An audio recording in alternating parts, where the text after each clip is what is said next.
Mbolula has enforced his zero-tolerance stance based on the findings of the third report of the Eminent Persons Group, or the EPG, on transformation in sport.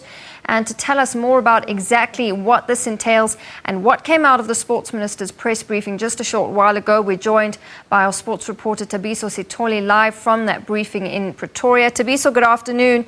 The Minister speaking about punitive measures being put in place and also revoking certain rights from some sporting disciplines.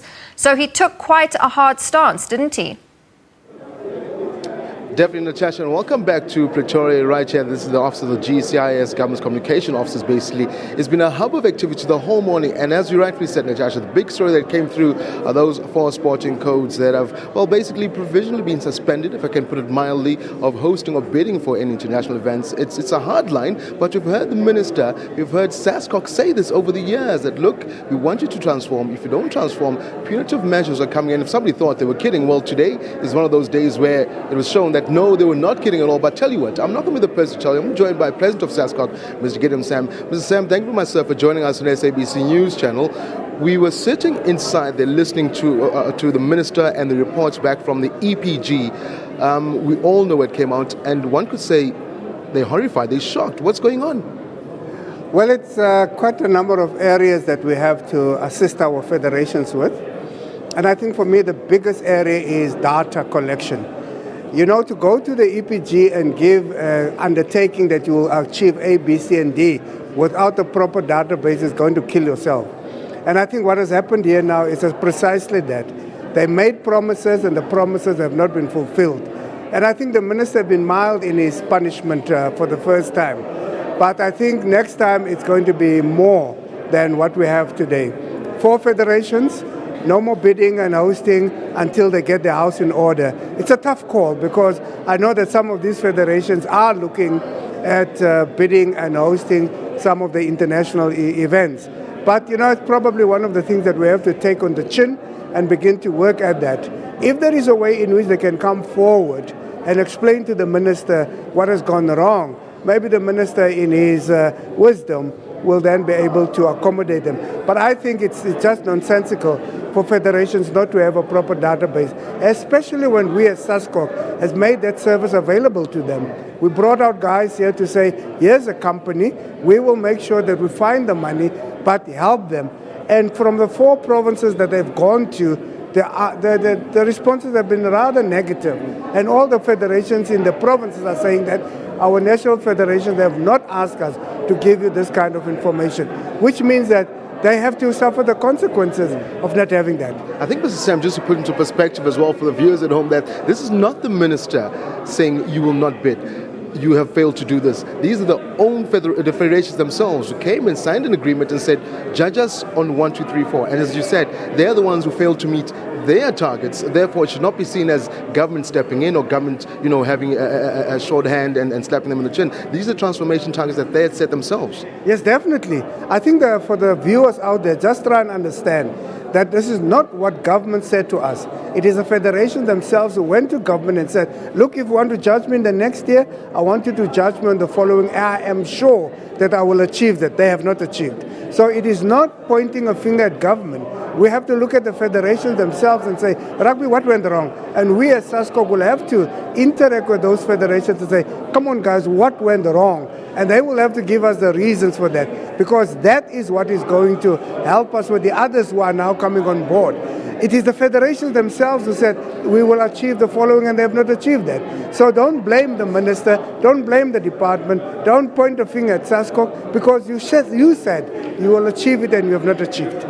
Now, Mr. Sam, we're looking at some of the numbers there by Dr. Basson from the Eminent Persons Group. The numbers, one could say, don't lie. They're saddening sometimes about how transformation, or the lack thereof, has happened in some of the sporting federations. Oh yes, it's quite clear now. And you see, the barometer helps us a lot now, because now we can look very clearly at the federation and say, what is going on here? Let's be honest also with ourselves that there are certain areas that in which we have to assist the federations. One of them, of course, is school sport.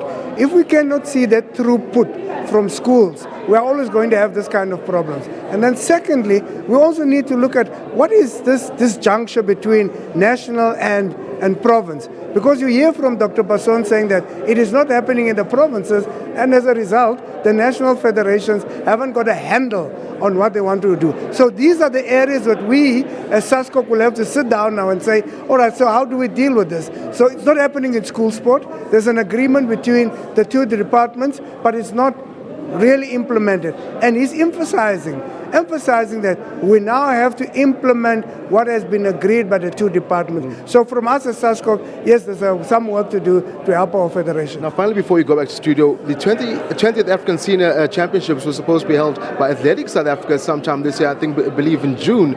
We're sitting here today, and Athletics South Africa, one of the federations, are told, look, you can't host or bid for international events.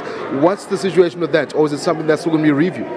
No, we will review that. I think with sitting down with the president of athletics and his board, we will review some of these things and look at that, because we have to make sure that all the things that make us what we are supposed to be are in place. We can't, drop this and drop that and not do that, because we're going to fall foul to some of our own decisions that we have taken and satisfied the minister. So I'm hopeful that we will, as SASCOC, because we are partners with the department in this, we will immediately engage our federation and say, what is the issue that we as SASCOC can help you with, and go and report to the minister.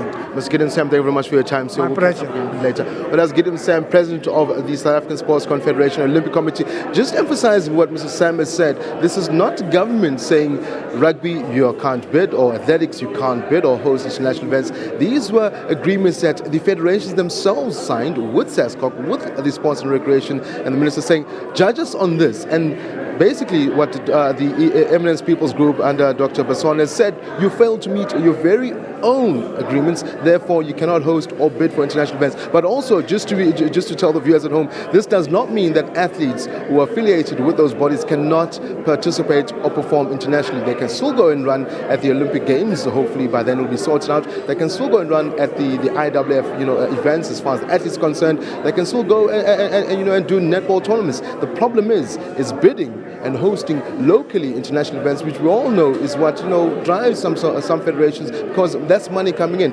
But there's much more we're going to catch up on right here at the GCIS's Government's Communication Department in Pretoria. As you heard, top 4 sporting codes, namely rugby, cricket, netball, as well as cricket, rugby, and athletics. South Africa have been stopped from bidding or hosting any international events because they have failed to meet their own transformation targets. And the sports minister right here in Pretoria setting the tone for what has been expected a long time. You heard Mr. Sam saying he was a bit lenient. A lot of people saying, oh, it's a bit tough, but hopefully everything sorts out. We'll come back to us here in Pretoria a bit later on. More news come out from Pretoria. Back to you, Natasha. Thank you, Thabiso. Well, interesting developments coming out of that press briefing there. We'll see how those unfold in the sporting world. Our reporter Thabiso Sithole live from Pretoria at that EPG report release.